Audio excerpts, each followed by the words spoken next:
Kalau masih ada yang main-main, saya gigit sendiri. Sudah mulai ngerti ya, oh di sini. Saya sudah mulai ngerti, oh di sini. Saya sudah mulai ngerti. Kalau masih ada yang main-main, sekali lagi, yang gigit saya sendiri. Lewat cara saya.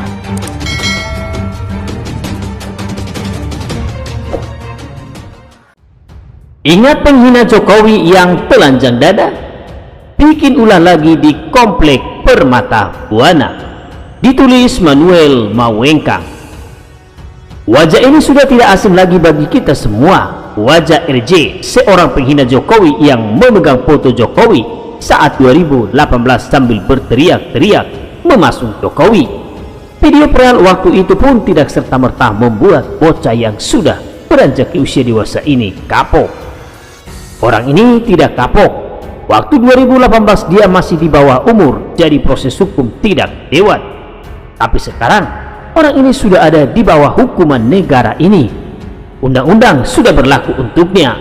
Bukannya bertobat, orang ini malah bikin ulah lagi. Sekarang sama security Permata Buana.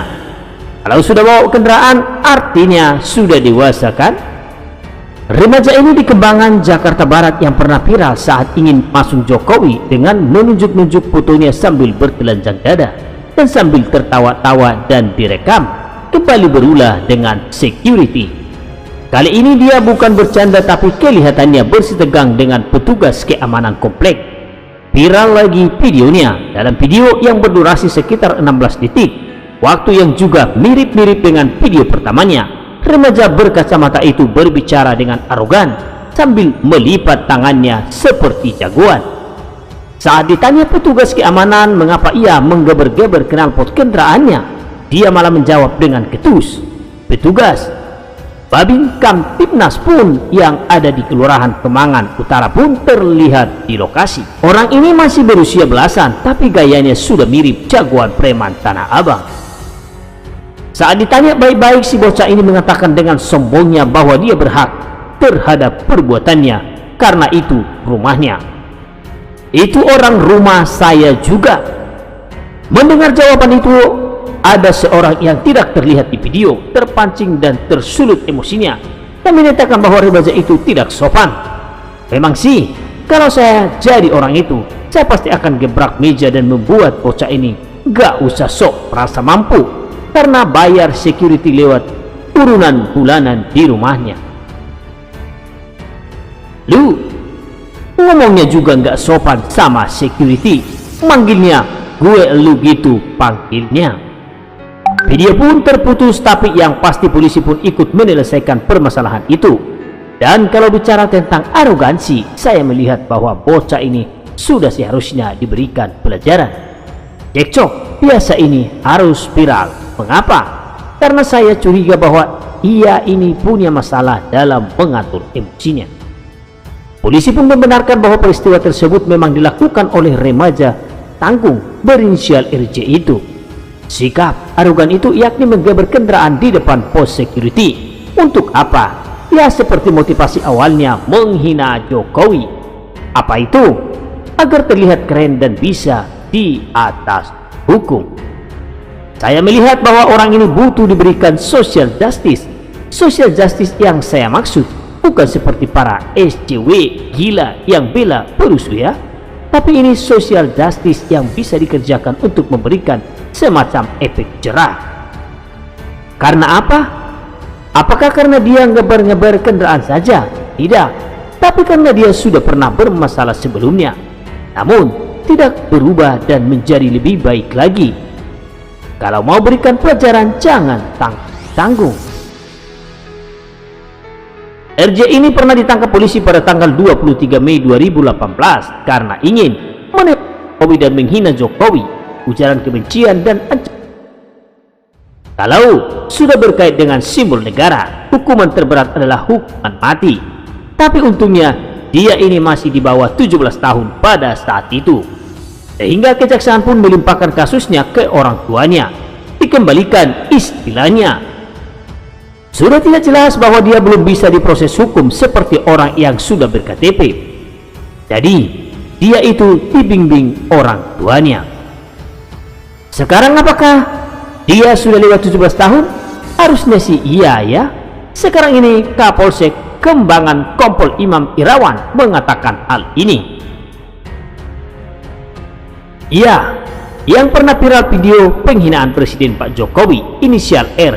Jadi pada saat melewati jalan komplek, dia bersikap arogan kepada security dan ditegur oleh security, kemudian terjadi keributan. Bersikap arogan pakai mobil di jalan komplek, injek gas itu. Alasannya hanya untuk gagah-gagahan saja, kata Imam saat dikonfirmasi Rabu 1 Juli 2020. Sudahlah, jangan arogan, buat apa sih? Memangnya apa untungnya si viral? Benar bahwa bocah ini harus diberikan pelajaran.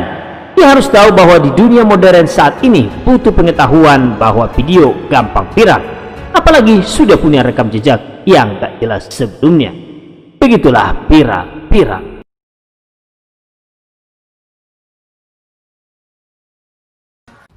Telak Ferdinand semprot Novel Baswedan, memang kena siram demi bangsa. Ditulis Niha Alif. Tak cukup memojokkan Jokowi dan membentuk new KPK, Novel Baswedan kembali membuat panggung atas kasus yang menimpanya. Kalau sebelumnya ia seolah-olah membela bintang Emon yang katanya diserang buzzer pemerintah, padahal ternyata buzzer Anies. Kini Novel kembali menempatkan dirinya seolah terjolimi. Dalam unggahan terbarunya, Novel curhat miris soal keadilan hukum yang tak diterimanya. Dia menempatkan diri seolah menjadi pihak yang diancam karena kritis dan berjuang demi bangsa. Ujungnya, Novel memprovokasi masyarakat untuk bersuara dengan menunggangi kasusnya. Berikut cuitan Novel di akun Twitter resminya. Serangan air keras kepada saya dari awal sudah saya maafkan, tetapi proses hukum harus berjalan sebagaimana mestinya, karena bisa terjadi pada siapapun dan mengancam orang yang berani berjuang dan kritis demi bangsa negara. Maka masyarakat harus bersuara, tidak boleh diam, agar hukum bisa berdiri tegak. Tulis Nazab Kuisa. Setelah unggahan Novel mendapat balasan monohok dari politisi Demokrat Ferdinand, dia menyemprot pernyataan Novel yang seolah-olah berjuang demi bangsa. Berikut cuitannya. Memangnya Anda kena siram air keras karena sedang berjuang dan kritis demi bangsa? Janganlah membangun opini seperti ini seolah bangsa ini bukan bangsa yang aman bagi pengkritik. Anda justru melakukan pembusukan terhadap nama baik bangsa dengan seperti ini. Coba introspeksi diri sebelum menuding. Tulis Ferdinand Hayan 3. Kalau ditarik ke belakang, motif penyiraman Novel hanya karena sakit hati teman se-institusinya Polri karena merasa dikhianati Novel. Mungkin dia lupa kalau pernah mengusut kasus simulator SIM yang jelas mempermalukan institusi Polri. Tapi oleh Novel kasus ini dibuat seolah terjadi karena mengusut kasus EKTP. Untuk itu dia leluasa menyeret kasusnya ke ranah politis, padahal hanya balas dendam dari rekannya. Belakangan Novel diketahui meminta pelaku penyiraman dibebaskan seperti yang banyak diberitakan media. Tapi di sisi lain terus menuntut proses hukum berjalan semestinya. Jadi sebenarnya apa yang diinginkan Novel?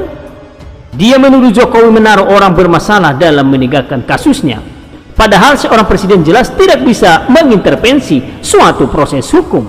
Artinya, Novel hanya memfitnah Jokowi menggunakan kasusnya dan emosi publik. Untungnya politisi seperti Ferdinand Chip membuka kartu matinya. Ia kembali mengingatkan motif penyiraman Novel yang tak terkait perjuangan untuk bangsa dan sebagainya.